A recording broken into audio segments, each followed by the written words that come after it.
To be known as a mononym is rare. Msaki is exactly that.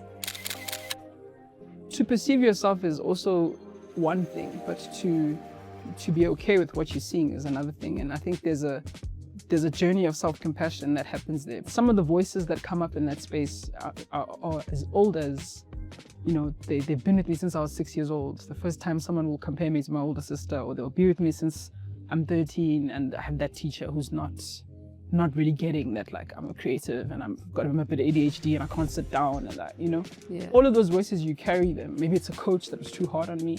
And so we need to understand who we've accepted into our boardroom. Raised in East London, the world caught wind of her in 2013 when she not only offered us hope in Nalitemba, but went on to encourage us to fetch our lives and most recently implored us to come in. In this episode, we do just that. Msaki lets us into her thoughts and actions about creativity, community, and connection.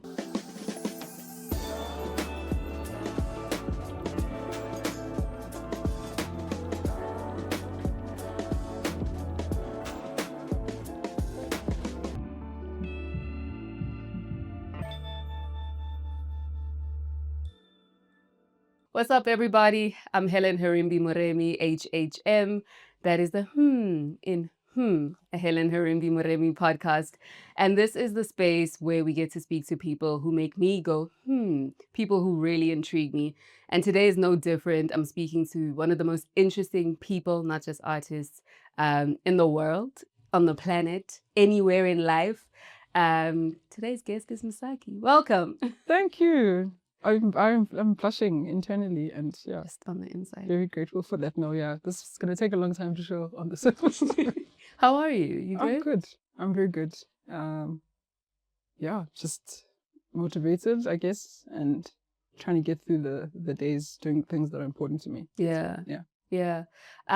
Well, I was saying, like, this podcast, the whole aim and intention behind it is to really speak to people who interest me, right? And we always speak about music quite in depth.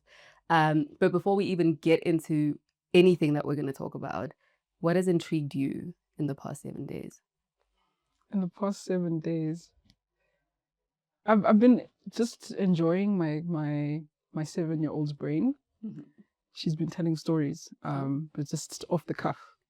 And, making up animals. Like, she made up an animal called a braggin.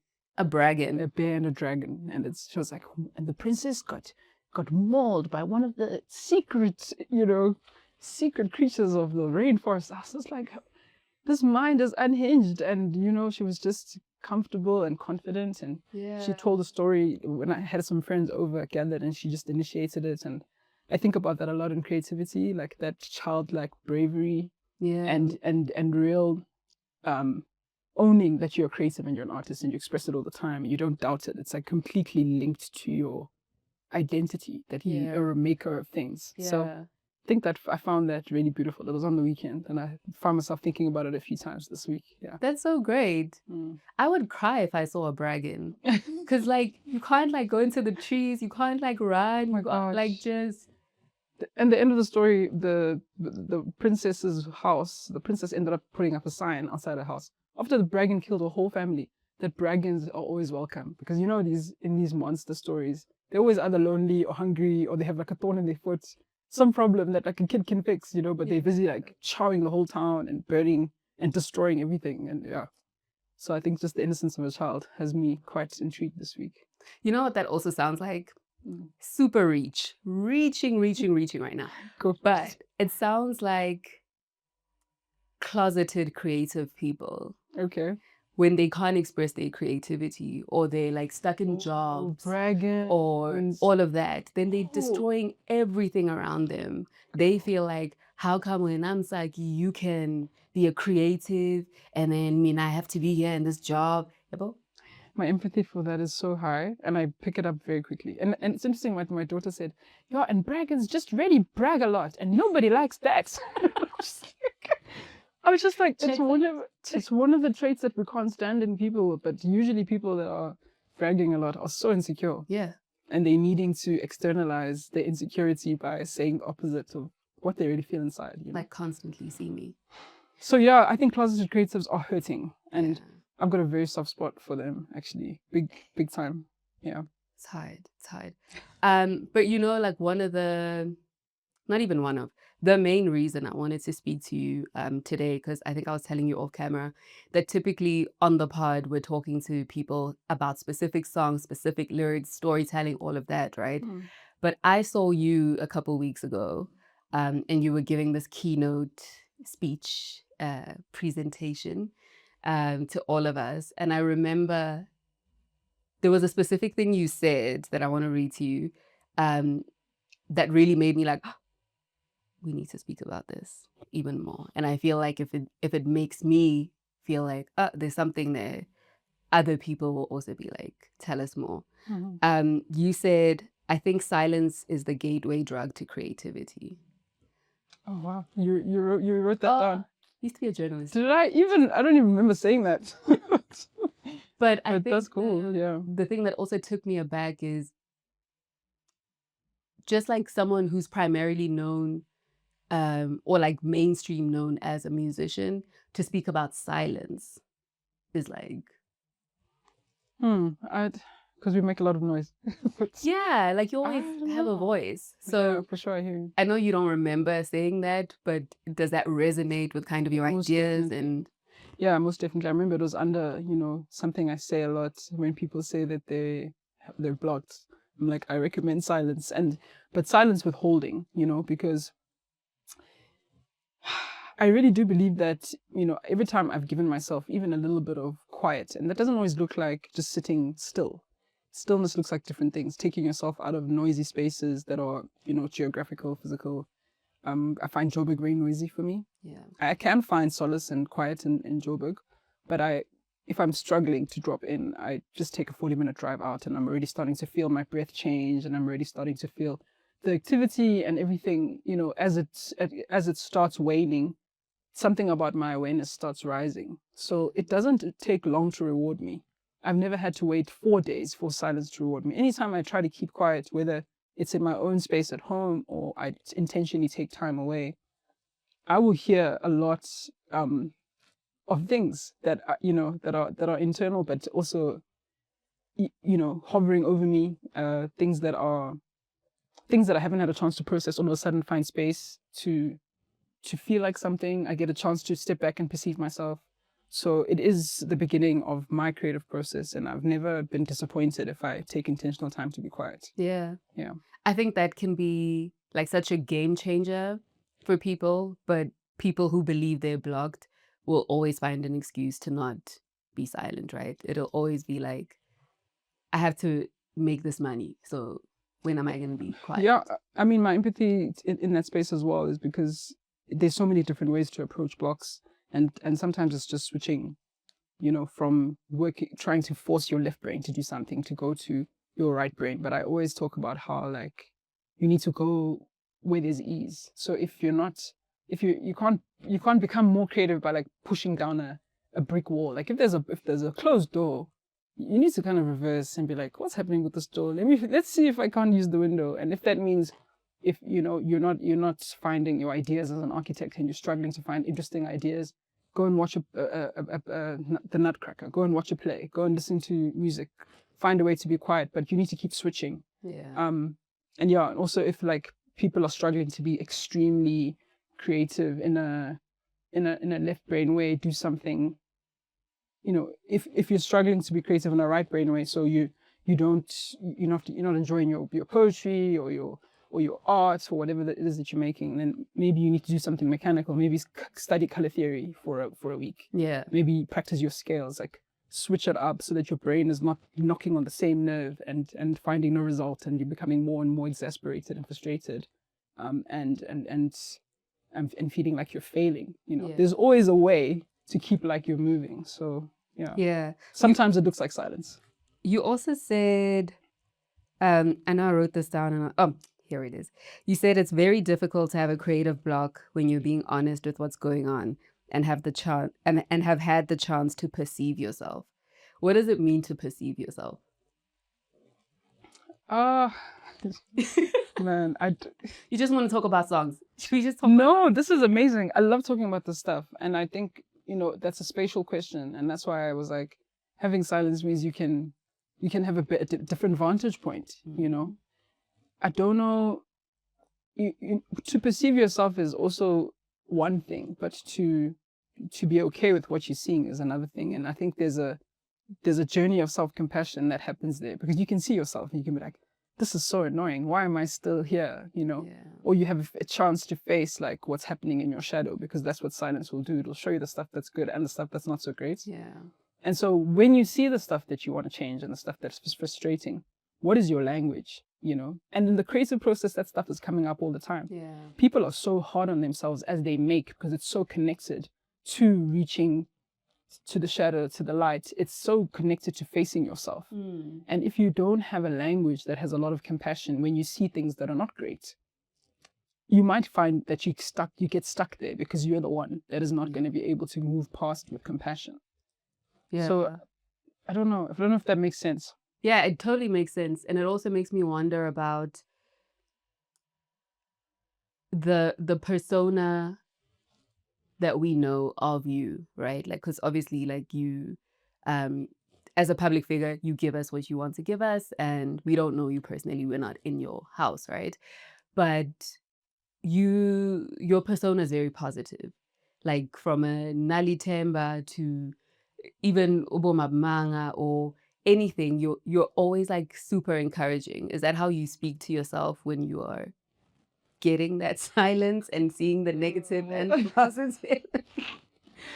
We have to find it in order to give it to us. Man, I've really struggled with the language I use with myself, and which is why I've become a quite intentionally encouraging person, and that's what you've picked up. But I mean, some of the voices that come up in that space are as old as, you know, they've been with me since I was 6 years old. The first time someone will compare me to my older sister, or they'll be with me since I'm 13, and I have that teacher who's not really getting that, like, I'm a creative and I'm a bit of ADHD and I can't sit down, and that, you know, all of those voices, you carry them. Maybe it's a coach that was too hard on me. And so we need to understand who we've accepted into our boardroom and the seats that are there. You know, now that I'm an adult, I can say, oh, I understand that voice was there to protect you from humiliating yourself, but I don't need that voice here anymore.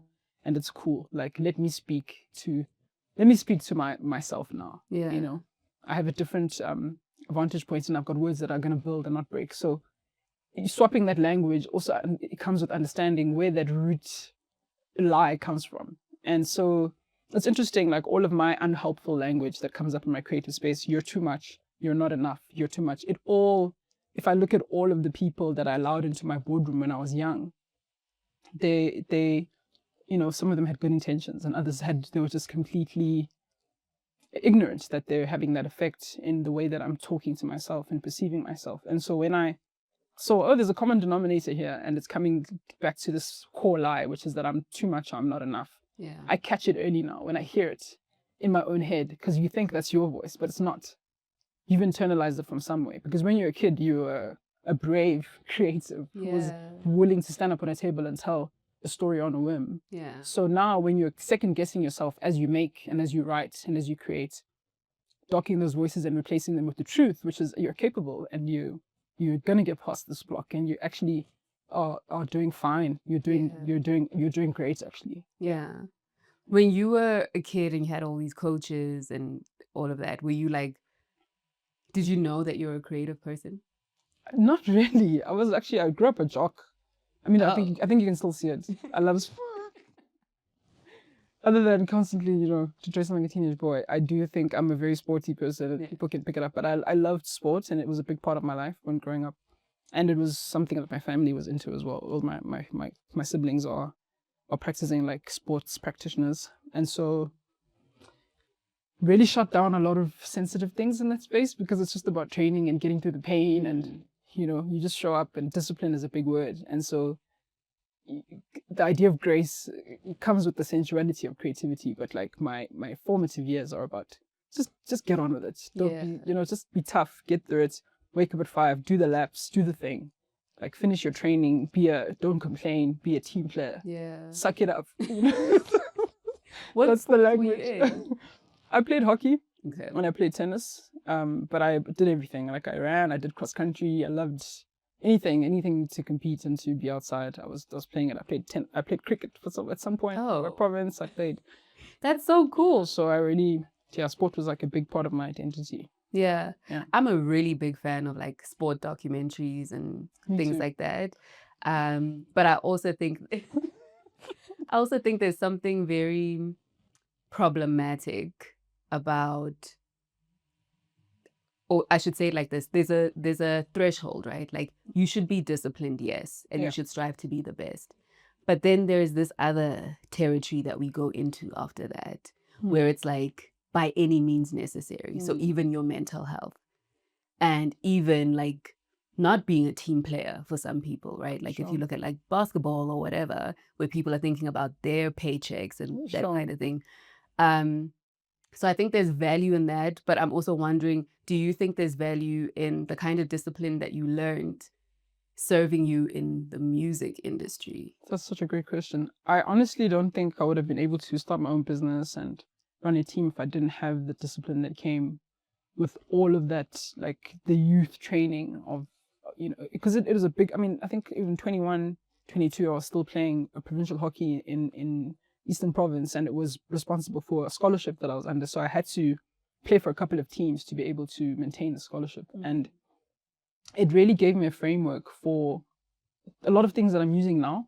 And so even just the idea of being a good leader, I've had to think about it a lot, as well, because I've always looked at the kind of leader that I like. It's a captain that leads from the back. You get your hands dirty. I was a midfielder. Yeah. And so for me, being a good captain meant that I'm a distributor of the ball. I'm a midfielder. I'm making sure that people look good. I pass to you to make you look good, Just ahead of you, enough for you to run, but not behind you and not on your feet. Yeah. So it's really about how you're setting people up.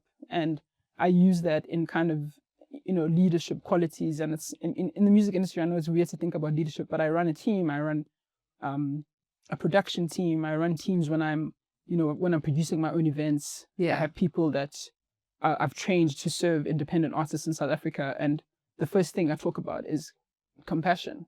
How do the artists feel when you're handling them? If we're saying we're presenting a countercultural holding of an independent artist in South Africa, and we're thinking about making sure that people know that even though they're independent, they're not alone. Yeah. What does that look like in terms of care, your communication, the way that you show up, your consistency? What are you offering that's different to a label? Yeah. So I think my leadership style in that way is also just about making sure people are confident and that they know that they're held, but that I would also do what I'm asking them to do. Yeah. What I'm asking them to do, I've probably done it, and I'm there, but I believe that they can do it. Yeah. Which comes back to your like telling yourself you're capable. Yeah. You can do it. Yeah. The way that I've seen that show up, how you kind of, I guess, lead from the back, and maybe I shouldn't assume, but like I'll tell you the story. Last year I was driving and I heard this song, because like Spotify will tell you these are the songs that sound similar to the things you like, right? Sure. Kind of thing. And I was listening to the song and I was like, I really like it. It's a song called Let Me. Oh. And I was like, that's a new song? Who is this? And you're not supposed to do this. Don't drive and look at your phone. But I looked at my phone and I was like, Navy, right? I feel like I'm going to pronounce people's names incorrectly here. But Navy, Karen. Yeah, Karun. I think Karen or Karun. I'm not sure. Yeah. Sam Hendricks. Yeah. And Msaki. And I was like, what?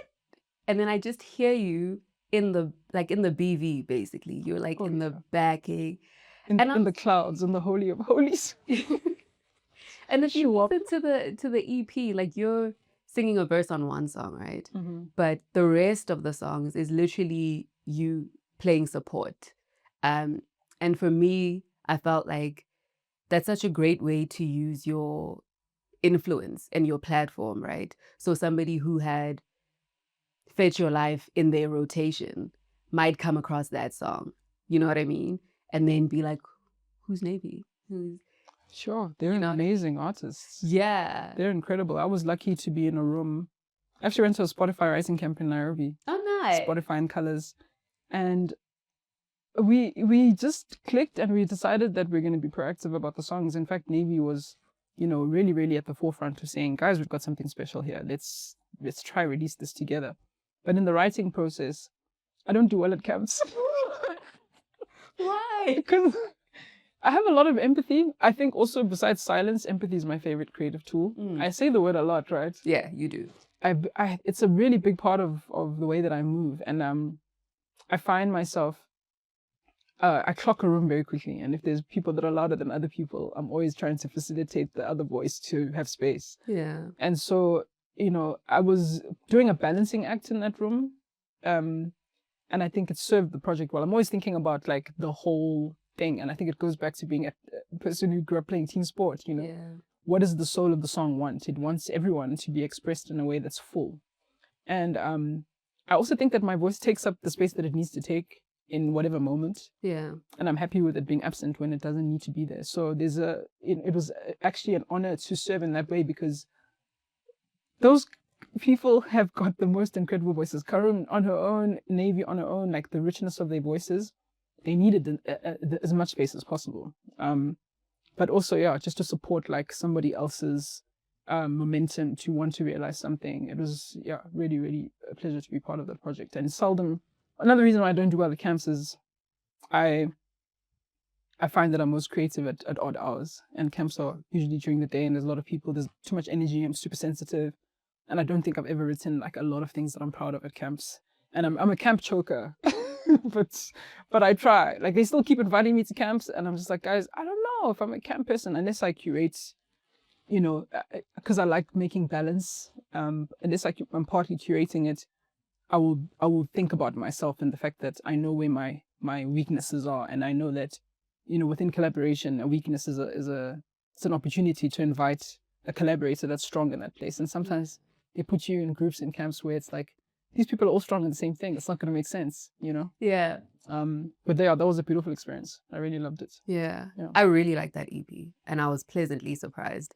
I think there's also an insistence on people showing up as the spotlight sucker all the time. Like you're the person that's taking up the spotlight, and there's a scarcity that's like attached to that, right? Like strike while the iron's hot, basically.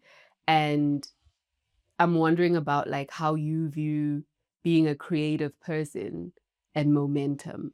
Like, do you believe in not your creativity running out, but like your moment running out? Yes.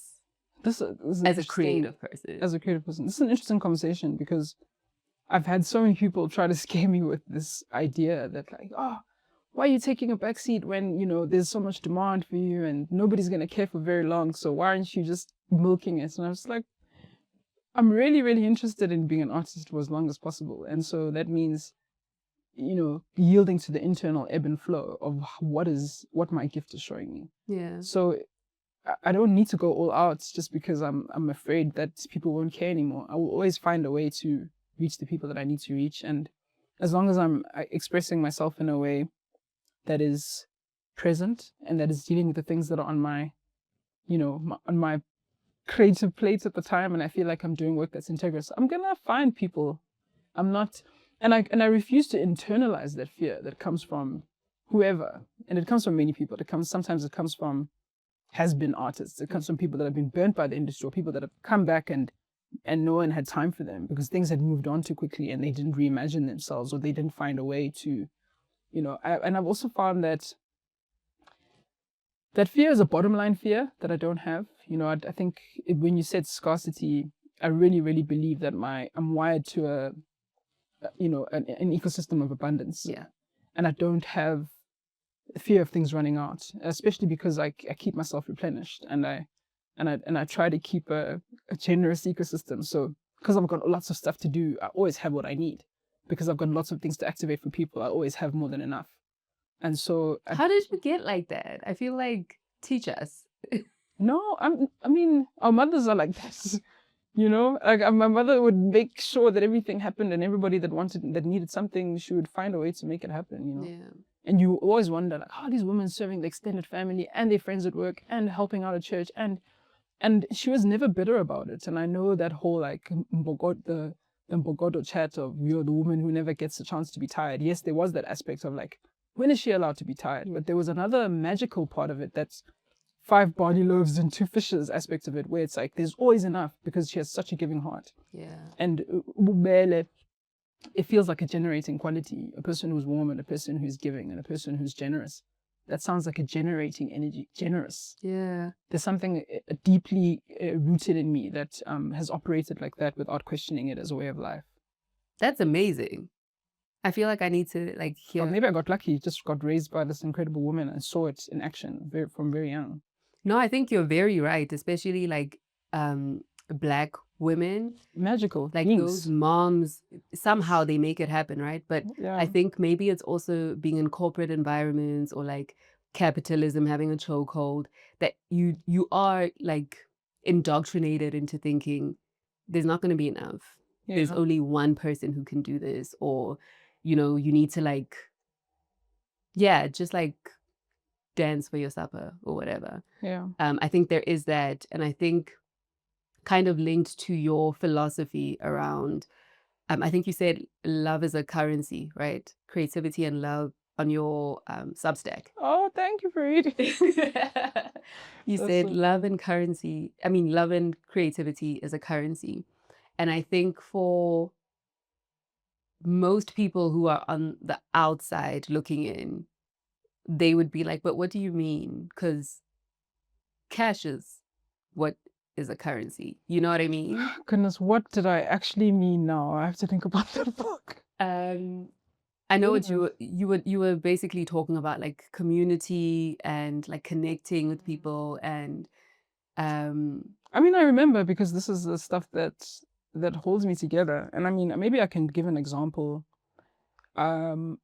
Recently, I've been in contact with the beautiful community, the artists that I met in Zanzibar. I was part of Sauti za Buzara, but creative directing for this small segment of it called the Swahili Encounters, and it's a collaboration space for artists from all around Africa. yeah. And there were musicians from conflict areas there, and some of them have been displaced. They're not living in Sudan anymore, and they, you know, either in Nairobi or in other places or Uganda. And this particular group that I became close to, who are, you know, the one girl who plays bass, one woman, sorry, Islam. I met her previously when I went to Saudi to play with my band, and I was like being treated differently because I was a headliner, and, you know. So she saw a different experience where I was coming in on like a smaller role, just, you know, creative directing this other like forgotten part of the festival. Yeah. And it was the most magical experience. So I got to see her again. But I remember when I first met her, I was like, there's something special about her. I don't know her people. She hosted us for a day outside of the festival just to come to a place. And there was a warmth in the way that she held everyone, and so effortlessly so. And I didn't know she was Sudanese. Come back for Swahili Encounters, she's there. I meet an extended group of her friends, and there are other Sudanese artists that are there. And these people are not in the best place right now. They're dealing with the aftermath and the actual current reality of war. But what I saw in how they refused for that to dehumanize and take away their generosity. I mean, if you're thinking about, you know, a lot of people that are in refugee status, you're not expecting them to be buying dinner for everyone or being the ones that are extending hospitality. And I realized that this is who they are, actually. Yeah. And I've heard a lot of travelers say that, like, if you're traveling to Sudan, their roofs are open for travelers. You can there's a bed and a roof and a place to live and stop. And if a traveler arrives at your door, you literally give up your supper if you're about to eat. And I know that feeling, and I know that value from growing up as Lalin and growing up in the villages. But there's something about it that gets lost when you live in the city and you're in Johannesburg, and it's a mixture of that individualism with a lot of scarcity mentality around. And to be back in that idea of community and creativity, I found the generosity really moving, and it softened my heart. It felt like it felt like something that I really needed to experience and remember about myself and my own people. Yeah. Yeah. That's so cool, dude. One of the things I really enjoy about you is your ability to create community, not just drop into it. And you have these retreats, right? These creative retreats. First of all, how do people find out about things? Because even me, I find out via, like, Via. there's a.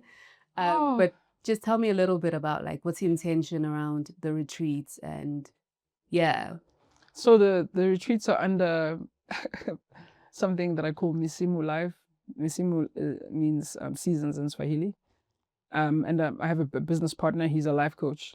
He calls himself a life designer. His name is Keith Gunan. And very gentle spirit, and somebody that, you know, is interested in how people can think about their goals, but organize it with compassion. You know, so it's like, if you think about it, the idea of a coach, it's the guy that's saying, drop down and give me 50. No.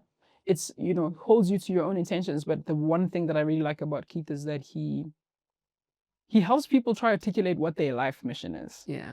That's a crazy thing to be asking, you know, somebody who's probably still trying to figure it out and articulate it. But it's like, I do believe that some of the things I care about are to do with this generation finding alignment with their calling. And I find a lot of my songs have that as an underbelly. I feel like I'm singing the same song. Yeah. And I was wondering, like, why do I care about this so much? Let me examine this. And the more I thought about it, the more I was like, okay, you know, I actually want to, I keep making space where I'm encouraging this ability and figuring out ways to help when people need to direct themselves in that way. And so the beginning of that retreat intention was that sensibility that I was like, I think I care about people's alignment. What does that look like? Yeah. And then specifically because I've been studying creativity over different mediums, I call myself a devotee of creativity. And it's taught me a lot of lessons, you know, through not just through music, but through different practices. And because I did a bit of art and I did graphic design and lots of things, I've just been examining what are we doing, what muscle are we using, what are we thinking about. And so just even like creative principles on a practical, logistical level, I'm interested in like negative space and contrast and how does that show up in different creative spheres. Yeah. And studying those things and seeing how to harness them and how to encourage tools, you know, to think about your work differently.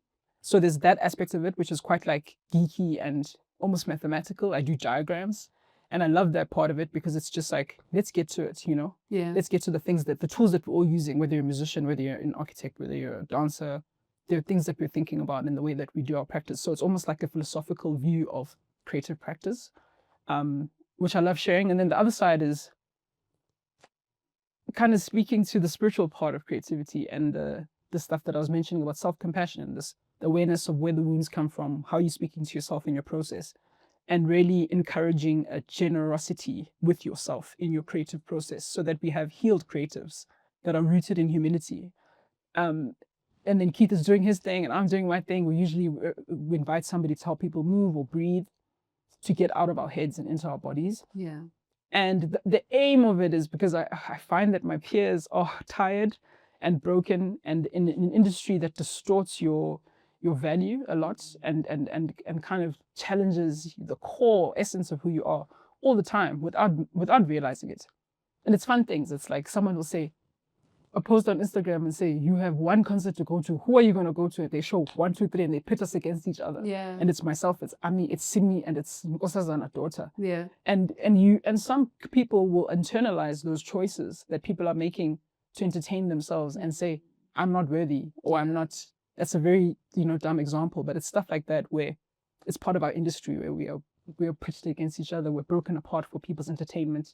We are, you know, we're cannon fodder when people are bored. So I really like because it also happened to me. I think I'm sensitive to it and I want to have chances to kind of speak life back into creative people, because I also believe that when they're healed, they sing a song that heals their community. They allow people to see themselves in the way that they should. They give people words to things they're going through. So I'm kind of concentrating on the epicenter, you know. Yeah. Yeah. I love that. And I'm completely aligned with you about when someone is healed, the music that they make will reflect that. Yeah. Essentially. Yeah. I'm gonna have to let you go. But I guess like maybe as a parting shot, if I'm understanding correctly, you're saying your mission or one of your missions is to help people be aligned with their true calling, right? Mm-hmm. So if I miss the next retreat, or I don't happen to catch you in a show or something, what is something that I can do at home right now that is like getting me closer to being in alignment? Sure.